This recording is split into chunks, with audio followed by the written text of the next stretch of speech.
Those cow-calf producers with fall calving herds will very soon, if they haven't already started, weaning those calves here in mid to late June.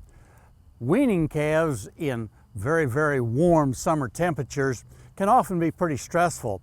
So doing what we can to reduce the stress during that weaning process is advantageous for both the calf and eventually for our pocketbook. Consider, if you will, the concept of fence line weaning to reduce the stress of those calves that you wean here in June and maybe into July. Fence line weaning means that we actually just move the cows away from the calves across the fence and leave the calves and the cows just with that single fence between them, rather than totally separating the calves to where they're totally out of sight, out of mind, out of earshot from their mothers.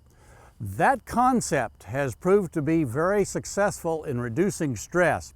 For instance, there's data that comes from California several years ago where they compared fence line weaning to that situation where they totally removed the calves away from the cows by a considerable distance. What they found was that the calves that were weaned with fence line weaning, that after just 2 weeks' time, they had gained 23 more pounds than their counterparts that were totally separated away from their mothers. And that difference in gain persisted because when they checked them again after 10 weeks, there was now a 26-pound difference in the gain from weaning until that particular period of time. In that particular data set, they did not see a difference in sickness in the calves between the two groups. But I would remind producers that other data sets involving weaning and stressful weaning has shown that the sooner calves get started eating, then we have less health problems than if those calves are very undernourished for several days going through that weaning process. Now, there's a couple of things to keep in mind if you're going to consider fence line weaning. First of all, you have to have a good fence to keep the cows and calves separated.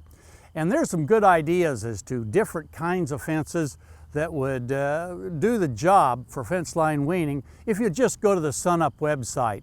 We've got a link there to an e-extension fact sheet on fence line weaning. It's got several suggestions for fences that should work. The other thing to keep in mind is water.